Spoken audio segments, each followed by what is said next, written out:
Manimekalai Hussain Vijay டெலிவிஷன்லேருந்து relieve ஆகி இப்போ வந்து பார்த்தீங்கன்னா ஜீ தமிழ் அடி எடுத்து வச்சிருக்காங்க. ஃபர்ஸ்ட் சன் டெலிவிஷனில் தான் வந்து பார்த்தீங்கன்னா அவங்களோட ஒர்க் ஸ்டார்ட் பண்ணாங்க. அவங்களோட 17 வயசுலேயே வந்து பார்த்தீங்கன்னா சன் டெலிவிஷனில் வந்து சன் மியூசிக்கில் வந்து பார்த்தீங்கன்னா ஒர்க் பண்ணிட்டு இருந்தாங்க.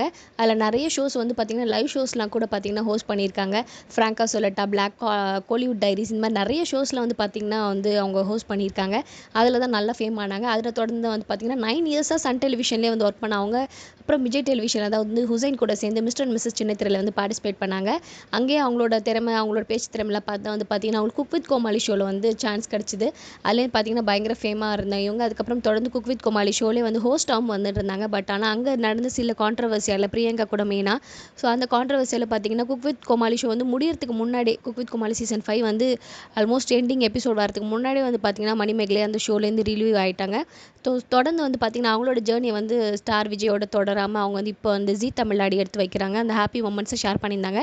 என்னோட கரியரில் நெக்ஸ்ட் லெவல் அப்படி சொல்லிட்டு வந்து பார்த்தீங்கன்னா ஜீ தமிழில் டான்ஸ் ஸ்டோரி டான்ஸ் இந்த ரியாலிட்டி ஷோவில் வந்து பார்த்தீங்கன்னா ஆங்கர் ஆக போகிறாங்க. ஸோ அந்த ஹாப்பி மொமெண்ட்ஸ் வந்து ஷேர் பண்ணியிருந்தாங்க. மணிமேகலோட ஃபேன்ஸ் எல்லாரும் பார்த்தீங்கன்னா அவங்களுக்கு பயங்கரமான விஷஸ்லாம் தெரிவிச்சிட்டு இருக்காங்க. ரீசெண்டாக தான் வந்து பார்த்தீங்கன்னா அவங்க வந்து புதுசாக வீடு வந்து சென்னையில் கட்டி அதுக்கு ஹவுஸ் வார்மிங் ஃபங்க்ஷன்லாம் பண்ணியிருந்தாங்க. ரொம்பவே கஷ்டப்பட்டு இருந்தேன். நாங்கள் வந்து பார்த்தீங்கன்னா அட்லாஸ் ஒரு வீடு வாங்கிட்டோம். அந்த ஹாப்பி மொமெண்ட்டில் வந்து அவங்களோட ஆனிவர்சரி அதுமா வந்து ஃபேன்ஸ்க்கு எல்லாருக்கும் அறிவிச்சிருந்தாங்க. மணிமேகலைக்கு பயங்கரமான ஃபேன் பேஸ் உண்டு. அவங்களோட பேச்சு திறமையாகட்டும், அவங்க ஃப்ராங்காக பேசுகிற எல்லா விதத்துக்கும் பார்த்தீங்கன்னா அது மட்டும் இல்லாமல் அவங்களோட ஹஸ்பண்ட் கூட சேர்ந்து அவங்க எவ்வளோ கஷ்டப்பட்டாங்கன்ற நிறைய விஷயங்கள் வந்து அவங்க ஷேர் பண்ணியிருந்தாங்க. அதுலேருந்து அவங்களுக்கு நிறைய ஃபேன்ஸ் உண்டு. ஸோ இப்போ வந்து பார்த்தீங்கன்னா ஜீ தமிழ் அவங்களோட நியூ பார்த்து வந்து தொடர போகிறாங்க. ஒரு ஃபேன்ஸாக வந்து பார்த்தீங்கன்னா நம்மளோட பெஸ்ட் விஷஸை மணிமேகலைக்கு கண்டிப்பாக வந்து இது மூலியமாக தெரிவிச்சுக்கலாம். நீங்கள் மணிமேகலை பிடிக்கும்னா கண்டிப்பாக உங்களோட வாழ்த்துக்களை மணிமேகலைக்கு சொல்லுங்கள். கமெண்ட் செக்ஷன் மூலியமாக தெரிவிச்சுக்கலாம். மணிமேகலை பார்த்தீங்கன்னா கண்டிப்பாக ஹாப்பி ஆகிடுவாங்க. ஜீ தமிழில் அவங்களோட பயணங்கள் எப்படி தொடர போகுதுன்னு பொறுத்திருந்து பார்க்கலாம். டான்ஸ் ஜோடி டான்ஸ் தொடர்ந்து வேறு எந்தெந்த ஷோலாம் வந்து ஹோஸ்ட் பண்ண போகிறாங்கன்னு வெயிட் பண்ணி பார்க்கலாம்.